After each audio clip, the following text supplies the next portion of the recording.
नमस्कार, मैं हूं आशीष चित्रांशी और आप देख रहे हैं द न्यूज लॉन्चर। इस वक्त की एक बड़ी खबर, अल्लू अर्जुन यानी पुष्पा राज जेल में डाल दिया गया है। अल्लू अर्जुन को, अल्लू अर्जुन ने मोदी और उनके दोस्तों के खिलाफ चुनाव प्रचार किया था। क्या यही असली गुनाह है? इनसाइड स्टोरी क्या है? पुष्पा झुका नहीं तो जेल में डाल दिया गया क्या? इस विषय पर चर्चा करने के लिए और इसके अंदर की बात, जो अंदर की कहानी है, इनसाइड स्टोरी, आज हम वो इनसाइड स्टोरी आप तक लेकर के आएंगे।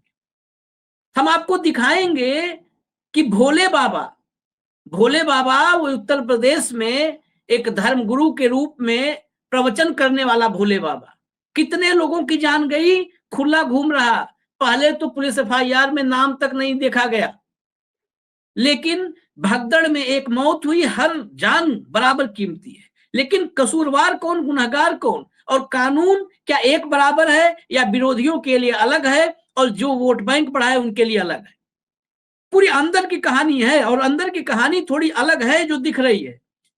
तमाम आईटी सेल वाले जो पुष्पा 2 में सीटियां बजा रहे थे और पुष्पा फिल्म में, वो इस वक्त कह रहे हैं झुकेगा भी और माफी भी मांगेगा। लेकिन अंदर की कहानी क्यों है? अल्लू अर्जुन को झुकाने की कोशिश क्यों है? जरा चर्चा में आज समझेंगे।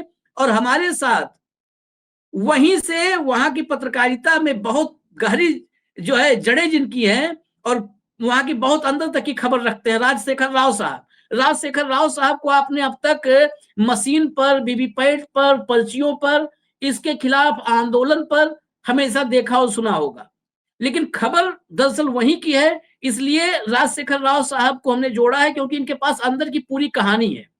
वो कहानी शुरू करें उससे पहले जरा दिखा दीजिए वो भोले बाबा और अल्लू अर्जुन का जो एक कंपैरिजन है उसको दिखा दीजिए। भोले बाबा है, हाथरस में सत्संग कर रहे थे, भगदड़ में 121 जान गई। 121, 121। ऐसा मतलब ऐसे हादसे, दुखद हादसे दशकों में कभी कभी होते हैं। और भोले बाबा अभी भी आजाद हैं, क्योंकि भोले बाबा वोट बैंक का जरिया है। अल्लू अर्जुन, पुष्पा 2 प्रीमियर, भगदड़ हुई, एक मौत हुई है और गिरफ्तार कर लिया गया है। मौत हुई, दुखद है, लेकिन जरा संध्या जो थिएटर है, संध्या 70 उसकी एक चिट्ठी है, जरा उसको दिखा दीजिए। जिम्मेदारी किसकी बनती है इस चिट्ठी में? ये चिट्ठी लिखी गई है प्रीमियर से पहले 2/12/2024 को ये चिट्ठी लिखी गई। Assistant commissioner of police, Chikkadpally police station, request for arrangement of premiere. इसमें लिखा है, we request you to arrange to provide police bandobast at Sandhya 70 RTC X road Hyderabad in connection with release of Pushpa 2 on 4/12/2024, 4/12/2024, because there will be very heavy fan crowd. The hero, heroine and VIPs and production unit of the film are coming to see the movie. अब आगे बहुत कहानी है, लेकिन मैं इतने का ही मतलब समझिए। ये असिस्टेंट कमिश्नर ऑफ पुलिस को थिएटर ने चिट्ठी लिखी थी 2 दिसंबर को कि 4 दिसंबर को इसका प्रीमियर है, और इस प्रीमियर में hero, heroine, VIPs, production unit सब आ रहे हैं, तो आप कम से कम यहाँ पर पुलिस की व्यवस्था, अरेंजमेंट प्रॉपर कर दें कि किसी तरह की कोई यहाँ पर भगदड़ जैसी स्थिति या कुछ कोई भी कानून व्यवस्था का इशू ना पैदा होने पाए। ये चिट्ठी लिख दी थी। अब केस मुकदमा में पुलिस पर भी होना चाहिए कि नहीं होना चाहिए, कि पुलिस की अरेंजमेंट क्या थी? पुलिस क्या बच करके सीधा सीधा निकल जाएगी? अब इसको हटा दीजिए, अब सीधा चलते हैं। मैं आपको इसके साथ बताऊं कि अल्लू अर्जुन पर इस चुनाव के समय आचार संहिता उल्लंघन का भी मामला दर्ज किया गया था। दरअसल अल्लू अर्जुन एनडीए अलायंस के खिलाफ चुनाव प्रचार कर रहे थे। एनडीए अलायंस यानी भाजपा के साथ साथ टीडीपी चंद्रबाबू नायडू की और जनसेना पार्टी पवन कल्याण की, इनके खिलाफ इन्होंने प्रचार किया था। और एक खासकर नंदयाला विधानसभा है, वहां से वाईएसआर कांग्रेस के उम्मीदवार एस रविचंद्र किशोर रेड्डी, इनके जो है एक रैली में आए थे, इनके आवास पर रैली में आए थे।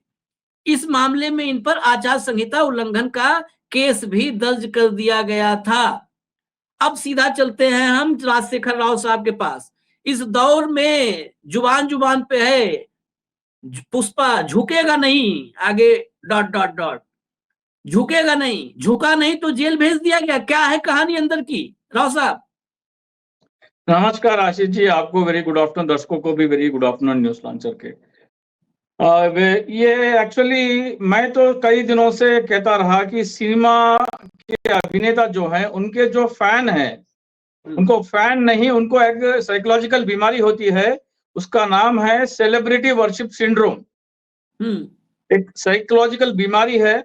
मतलब हम जो हमारे जरूरतों को पूरा करते हैं उनके लिए मतलब हम कोई टाइम नहीं निकालते। किसान के लिए, सिपाही के लिए, डॉक्टर के लिए, टीचर के लिए, ये जो हमारे रोजमर्रा की जरूरतें पूरा करते हैं, हमें ये लोगों को हम इज्जत नहीं देते। लेकिन पर्दे पर जो एक्टिंग करते हैं, जो झूठ मूठ का होने का दिखाते हैं, उन्हें हम जो इतना सराहते हैं, वो एक साइकोलॉजिकल डिसऑर्डर है। साइकियाट्रिस्ट की भाषा में ओएसडी कहते हैं, ऑब्सेसिव कंपल्सिव डिसऑर्डर, ओसीडी कहते हैं। आमतौर पर सेलिब्रिटी वर्शिप सिंड्रोम कहते हैं। इसके खिलाफ मैं 6-7 साल से बोलता रहा। अब बात आई है अल्लू अर्जुन थिएटर को आने वाले हैं। पुलिस प्रशासन को पहले से 2 दिन पहले चिट्ठी लिखी गई। पुष्पा का कैसा माहौल है, हर कोई देख रहा है, सबको एक्सपेक्ट कर रहे थे उसे कोई छुपी कोई नई फिल्म तो नहीं है। पिछला फिल्म हिट हुआ है, इससे कई गुना ये फिट होने की बात हो रही थी। जब हीरो आएंगे तो वहां पर वो बंदोबस्त होना चाहिए था। दूसरी बात, ये एक ही मामला। राव साहब एक मिनट, मैं कहूंगा जरा कंट्रोल रूम से वो विजुअल दिखा दे, जरा गिरफ्तारी वाले विजुअल, वो लंबा विजुअल 2.5-3 मिनट का आया है, जरा वो विजुअल भी साइड में दिखाते रहे। जी राव साहब आप बोलिए। तो मेरे कहने का मामला ये है कि चंद्रबाबू नायडू के चुनाव प्रचार में एक गुंटूर डिस्ट्रिक्ट में एक दिन 6 लोग, फिर 2 दिन बाद 5 लोग, 11 लोग की मृत्यु हो गई। 2024 के लोकसभा और विधानसभा आंध्र प्रदेश में एक साथ हुए थे, उसकी बात है। उससे पहले कुंभ मेला हुआ था गोदावरी का 2015 में। चंद्रबाबू नायडू के वजह से, मतलब पहला स्नान जो है कुंभ मेला में चंद्रबाबू नायडू को लेना है, इसीलिए जनता को रोक के रखा है। चंद्रबाबू नायडू वो पहली डुबकी लगाने के बाद में उनके लिए मीडिया प्रचार करने वाले सिनेमा डायरेक्टरों को लेके आए। बोयापाटी करके एक सिनेमा डायरेक्टर है, उनको लेके आके चंद्रबाबू नायडू जो कुंभ मेला में डुबकी लगा रहे हैं उसका पूरा शूट किए। इस वजह से काफी भीड़ जमा हो गई। चंद्रबाबू नायडू जाते ही एकदम गेट खोलने से भगदड़ मची, 29 लोगों की मृत्यु हो गई। आमतौर पर जहां भी ये आंध्र प्रदेश में ये फिल्म के अभिनेता जो जाते हैं वहां पर भगदड़ मचती है। एक मामला यह है कि अल्लू अर्जुन, उनके पिताजी के जीजाजी है चिरंजीवी। अल्लू अर्जुन के पिताजी है अल्लू अरविंद, उनके जीजाजी हैं चिरंजीवी। चिरंजीवी के भाई है पवन कल्याण, जो बीजेपी गठबंधन में है, उनकी पार्टी है जनसेना, वो अभी बीजेपी के गठबंधन में है। चुनाव में जैसे ही अल्लू अर्जुन जाके उनके खिलाफ के जो कैंडिडेट है नंदयाल में, एक ही कैंडिडेट के लिए, अपने बीवी के क्लासमेट के हस्बैंड है, इसलिए उन्होंने जाके वहां प्रचार किया। उस दिन से लड़ाई चल रही है इन दोनों के बीच में, अंदरूनी कोल्ड वॉर चल रहा है, ट्विटर वॉर भी चल रहा है। पवन कल्याण ने यह कहा कि आप ऐसे फिल्म कैसे बना लेते हैं जिसमें एक स्मगलर को हीरो का दर्जा कैसे दे देते हैं। मतलब सीधा सीधा पुष्पा के ऊपर उनका आरोप है। ऐसे कई फिल्म हमने देखा, केजीएफ भी वैसा ही है। कई फिल्म है जो नेगेटिव रोल्स को पैटर्नाइज करने के कई फिल्में आजकल आ रही हैं। वो कोई नई बात तो नहीं है। सो उनको एक ही फिल्म को उन्होंने टारगेट किया है। सो ये भीतरी मामला जो है दोनों के कार्यकर्ताओं के बीच में जमाने से चल रही है। ये डायरेक्टली हम नहीं कह सकते उसी वजह से हुई, क्योंकि उनका जो है आंध्र प्रदेश है, ये तेलंगाना में हुआ है। तेलंगाना पुलिस अरेस्ट की है, लेकिन तेलंगाना में भी ऐसे कई सारे हादसे हो चुके हैं। एक हीरो है बालकृष्णा, उनके घर में प्रोड्यूसर के साथ बात में बात बिगड़ गई और बालकृष्णा ने रिवॉल्वर लेकर शूट कर दिया प्रोड्यूसर को। हालांकि उनकी मृत्यु नहीं हुई है, लेकिन वो अस्पताल में काफी दिन थे। उनके ऊपर एफआईआर तक नहीं है, एफआईआर तक दर्ज नहीं हुआ। मतलब आप एक आदमी को एक कानून अपनाते हैं, दूसरे को दूसरे का कानून अपनाते हैं। अब इनके ऊपर जो केस दर्ज हुई है वो धारा 105 है, बीएनएस, भारतीय न्याय संहिता 105 का है, जिसमें जो नॉन अवेलेबल है। इतना संगीन जुर्म तो है, तो हर एक के ऊपर लगना चाहिए। चंद्रबाबू नायडू के ऊपर लगना चाहिए था। जब बालकृष्णा के ऊपर ये हुआ, उनका होना चाहिए था। चुनाव प्रचार में पवन कल्याण के कभी एक आध रैली में एक आध लोगों की मृत्यु हो गई। इसके अलावा आंध्र प्रदेश में फैन वॉर एक है। मतलब एक फिल्म का हीरो दूसरे फिल्म का हीरो को कोई बात कहे हो जाता है आंध्र प्रदेश में। दो ऐसे इंसिडेंट है, एक तिरुपति में हुआ है, विनोद रायल करके एक आदमी, जूनियर एनटीआर और पवन कल्याण के फैंस के बीच में बात बिगड़ी तो एक ने मार दिया, चाकू मार दिया, वो हत्या हो गई विनोद रायल की। दूसरा एक है आगे वीडियो में, एक प्रभास का फैन है, एक पवन कल्याण का फैन है, बात बड़ी, उसने वो जो नीचे टाइल्स बिछाते हैं ना, ग्रेनाइट स्टोन, वो पत्थर उड़ा के मार दिया, उसकी मृत्यु हो गई। दुर्भाग्य की बात यह है कि आज तक कोई आके ये नहीं कह रहा है कि आपको ऐसी लड़ाई नहीं करना चाहिए। जो आपका जो फैन जो कहते हैं ना, वो फैन नहीं है, एक साइकोलॉजिकल बीमारी है। एक फैन, आपको कोई पसंद होगा, किसी और को कोई पसंद होगा, अपने अपने राय होते हैं, आपको आपस में झगड़ा नहीं करना चाहिए। और इस तरह आंध्र प्रदेश में जब फिल्म रिलीज होती है, लोग ब्लेड से, शेविंग ब्लेड से अपना हाथ काट कर उसका जो खून निकलता है वो पोस्टर को उससे तिलक करते हैं। आज तक कोई हीरो ऐसी जिम्मेदारी नहीं ली कि इसको हम सेलिब्रिटी वर्शिप सिंड्रोम की एक साइकोलॉजिकल बीमारी कहते हैं, ये आपको नहीं करना चाहिए। ऐसा कोई भी स्टेटमेंट नहीं आया आज तक।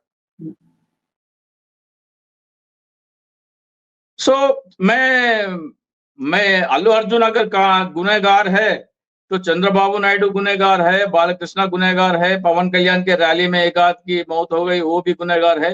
हर एक को एक ही कानून अपनाना चाहिए। कुंभ मेला में भी लोग मरते हैं तो संतों का, आपने जिस महर्षि का नाम और संत का नाम लिया, उनकी भी अरेस्ट होना चाहिए। 121 जान गई थी, 121 भोले बाबा, 121 121। और अभी ज्यादा दिन की बात नहीं है, अभी कुछ दिन पहले की बात है। उत्तर प्रदेश में हाथरस में सत्संग कर रहे थे और फुटेज आया। जब वहां पर फुटेज में सबने देखा कि जब भगदड़ मचा, भगदड़ कैसे मचा, वहां पर पुलिस की क्या व्यवस्था थी, पुलिस ना के बराबर थी, पुलिस थी ही नहीं। पुलिस, उसमें पुलिस को भी क्लीन चिट, भोले बाबा को क्लीन चिट। वो असल में असली गुनहगार वही थे जो मरने वाले वही गुनहगार थे, सबको क्लीन। यहाँ पर तो आप संजय थिएटर वालों ने 2 दिन पहले इंफॉर्मेशन दिया, बंदोबस्त की मांग की। बंदोबस्त कहते हैं आंध्र प्रदेश में, इसको पुलिस प्रोटेक्शन को कहते हैं, बंदोबस्त कहते हैं। बंदोबस्त की मांग की है उन्होंने। और अब ऐसा कोई कानून तो नहीं है कि फिल्म के हीरो फिल्म देखने जाते रहते हैं, हमेशा इवेंट्स होते रहते हैं प्रमोशन के लिए, सीरीज में जाने के लिए। अगर वो बिना बताए आ गए तो गलत बात है। प्रॉपर शेड्यूल है उनका। ये टेक्निकली जरा ये मैटर आंध्र प्रदेश और तेलंगाना के बीच ये कहाँ मुकदमा हुआ, जरा टेक्निकली ये भी बताइए। ये हैदराबाद में हुआ, ये मामला हैदराबाद में हुआ है। और हैदराबाद के आरटीसी क्रॉस रोड है, जहां पर काफी सारे थिएटर्स हुआ करती है। वो ओल्ड सिटी कह सकते हैं एक तरह से, पूरा ओल्ड सिटी भी नहीं है, मिडिवल सिटी कह सकते हैं। अभी नया सिटी पूरा कुछ और आईटी सेक्टर के तरफ, उस तरफ चला गया। तो ये सिनेमा थिएटर्स यहीं पर रिलीज होती है। थिएटर का जो है यहीं पर, कोई भी फंक्शन होता है तो यहीं पर होता है। तो उन्होंने पूरा इंफॉर्मेशन दे के आए, पुलिस को इंफॉर्मेशन है, तो अभी उनको किस वजह से अरेस्ट कर रहे हैं मुझे तो समझ में नहीं आया। तो ये पूरा तेलंगाना पुलिस का जो पूरा एक्शन है, तेलंगाना पुलिस का है। जी, तेलंगाना पुलिस का है, लेकिन तेलंगाना का मुख्यमंत्री चंद्रबाबू नायडू का चेला है।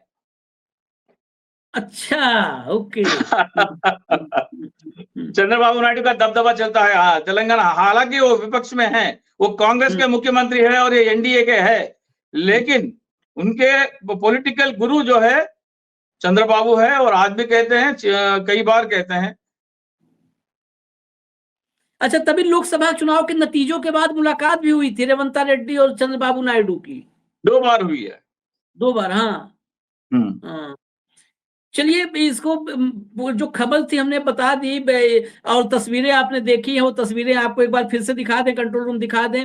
वो पत्नी के साथ खड़े हैं, ये जिस जो फुटेज आया है अल्लू वो अर्जुन, पिताजी और भी है साथ में, उनके पिताजी भी है।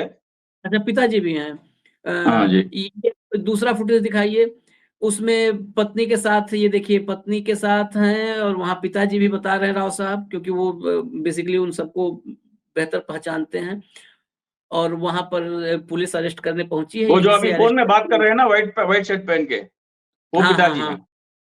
अच्छा, अच्छा, अच्छा। तो वो भी मौजूद हैं। और इसमें एक बात और है कि एक और पिटीशन आज ही मैं अभी मेरे पास सोशल मीडिया पर मैं देख रहा था, तो एक पिटीशन जो है इनकी जमानत के लिए जा रही है कि तत्काल हियरिंग हो, तुरंत अर्जेंट हियरिंग में इसको लिया हियरिंग है। जाए और इनकी हियरिंग हो।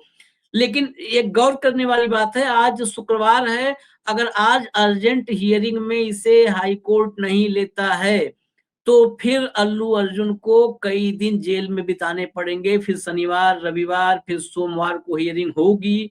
हियरिंग होगी तो क्या होगा, वो बाद की बात है, लेकिन कम से कम 3 दिन तो जेल में गुजारने पड़ेंगे अल्लू अर्जुन को। राव साहब। जी, हम्म। मेरे ख्याल से ये हो जाएगा, मेरे ख्याल से, क्योंकि ये तो अनशेड्यूल्ड प्रोग्राम तो नहीं है, और पूरा इंटीमेशन के साथ हुआ है। बेल तो मिल जानी चाहिए मेरे ख्याल से, आज शाम तक चलिए, मिल जाएगी। हाँ चलिए देखते हैं बेल मिलती है नहीं, लेकिन खैर, इसमें सवाल बड़ा एक था कि कानून सबके लिए समान होना चाहिए या नहीं होना चाहिए। जी, यही तो मुद्दा है, कानून बस सबके असली लिए समान होना भाई, चाहिए। फिर एक वो चंद्रबाबू मुख्यमंत्री है, नायडू के लिए। जी, जी। एक सीएम है, तो किसी कुंभ मेल में जाते हैं, वो भीड़ को रोक के रखते हैं ताकि उनको अकेले में डुबकी लगानी है, कुंभ मेले में डुबकी अकेले में लगानी है, जनता के साथ नहीं, जनता को रोका जाता है। उनका फिर फिल्मी शूटिंग होता है, फिल्म डायरेक्टर जो है बोयापाटी आके उसका पूरा शूटिंग करते हैं। शूटिंग करने के बाद में जैसे ही वो चले जाते हैं, गेट खोली जाती है, मतलब 1-1.5 घंटा जब जनता को, कुंभ मेला का पहला दिन इतनी इतनी भीड़ रहती है कि आप तो लाखों में भीड़ रहती है। एक ही बार जब गेट खोले गए तो भीड़ एकदम। एक और बात, चंद्रबाबू नायडू को जहां डुबकी लगाना चाहिए था, वो एक था वीआईपी घाट जो है, उसके लिए, उनके लिए निर्धारित किया गया था, लेकिन वो वहां न करके आम जनता के लिए जो घाट मार्क किया गया, वहां आके डुबकी लगाए। तो कई कई वजह है चंद्रबाबू नायडू को, उसमें उन्होंने कहा कि जब भीड़ होती है, उसका जांच कमेटी बैठी, कमेटी ने ये रिपोर्ट दिया कि भीड़ ने अपने आप को अनुशासन का पालन नहीं किया, इसलिए भगदड़ मची। तो जिसकी लाठी उसकी भैंस, आशीष जी।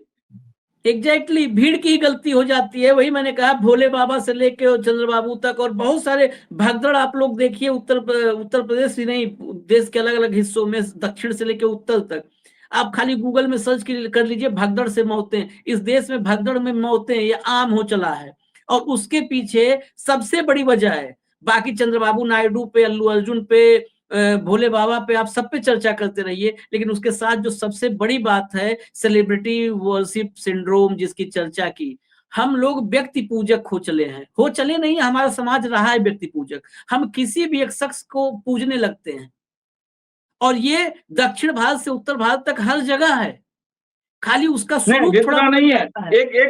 आपको एक आंकड़ा बताता हूँ, भारत देश का हाँ, पूरा पॉपुलेशन क्या है, 140-143 करोड़ है।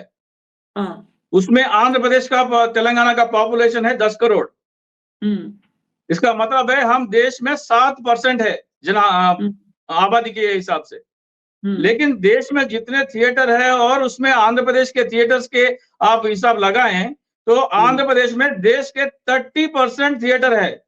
7% आबादी के पास 30% थिएटर है।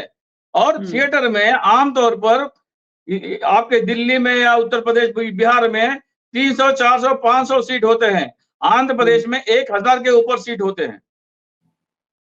और इसके बावजूद मतलब ज्यादा थिएटर होने के बावजूद, ज्यादा सीटिंग कैपेसिटी होने के बावजूद अलग बाकी स्टेट से आंध्र प्रदेश में ऑक्यूपेंसी 70-75% रहती है।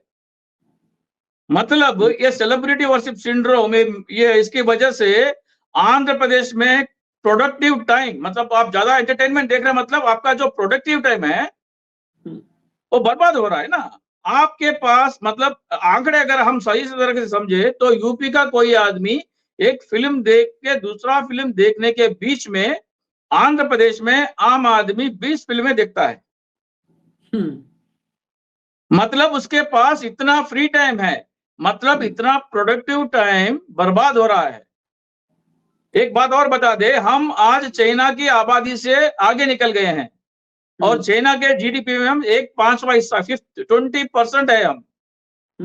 किस वजह से है? Entertainment, entertainment, entertainment. अगर विश्व गुरु बनाना है तो इसके ऊपर लगाम कसना चाहिए मोदी जी को। नहीं, लगाम नहीं कसना है, यही इसको बढ़ावा देना है। एक आंकड़ा आया था कि फेसबुक, इंस्टाग्राम यानी सोशल मीडिया पर इस देश का हर व्यक्ति युवा औसतन 8 घंटे, 24 घंटे में 8 घंटे गुजार रहा है सोशल मीडिया पर। ये बीजेपी के फलने फूलने में खाद का काम करता है, क्योंकि उसी सोशल मीडिया से झूठ परोसा जाता है और झूठ को दिमाग में बिठाया जाता है। तो इसलिए इससे दूर नहीं करना है, इसी में टाइम लगवाना है ताकि विश्व गुरु होने का आभास होता रहे, दिवा स्वप्न, दिन में सपने लोग देखते रहे, यूथ देखता रहे और राजपाट ऐसे ही चलता रहे। जो कहा आपने सेलिब्रिटी वर्शिप सिंड्रोम, ये हमारे, मैंने जो कहा था उत्तर से दक्षिण तक हर जगह बराबर है। बस क्या है कि सेलिब्रिटी का रूप बदल जाता है। वो दक्षिण भारत में, आंध्र प्रदेश में उस सेलिब्रिटी के रूप में फिल्म स्टार होते हैं, उनकी वर्शिप है। वो जब नॉर्थ में शिफ्ट होइए तो आपको उसके जगह बाबा मिलेंगे, उसके जगह नेता मिलेंगे। नेताओं की वर्शिप होती है, बाबाओं की वर्शिप होती है। कुल मिला के वो होता सेलिब्रिटी वर्शिप सिंड्रोम ही है। लेकिन उस सेलिब्रिटी वर्शिप सिंड्रोम से बाहर ना हम आना चाहते हैं, ना हमारे देश के जो कर्णधार हैं, अविनाशी नॉन बायोलॉजिकल लोग हैं, वो भी नहीं चाहते हैं कि उस सिंड्रोम से हम बाहर आए। क्योंकि अगर हम उस सिंड्रोम से हम लोग बाहर आ जाएंगे, देश की जनता बाहर आ जाएगी, तो वो भी सत्ता से बाहर हो जाएंगे। उसी सिंड्रोम नॉन बायोलॉजिकल का, ये नॉन बायोलॉजिकल का जो भी मुद्दा है वो जानबूझकर लोगों के दिमाग में घुसाने के लिए किया गया है कि मैं एक अवतार हूं, मुझे भी पूजिए। पूज ही रहे हैं, बहुत लोग पूज रहे हैं, बहुत पूजने वाले बहुत हैं। खैर, ये अल्लू अर्जुन का मैटर इसलिए नहीं है कि अल्लू अर्जुन की गिरफ्तारी हुई है। अल्लू अर्जुन का मैटर इसलिए हमने किया, इस विषय को उठाया है कि इसके पीछे की कहानी क्या है। इन्होंने, गिरफ्तारी तेलंगाना में हुई है, क्या गुरु चेला का कोई रिलेशन इसमें काम किया है? जो राव साहब ने कहा, क्या वो रिलेशन काम किया है?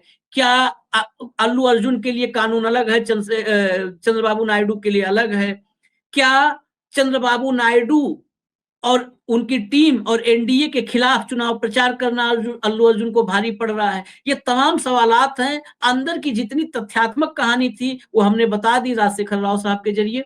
फिलहाल आज हम अलग विषय पर बैठे थे, फिर उस मशीन और पर्ची से जुड़ी भी बड़ी खबर है, उस पर भी हम आएंगे।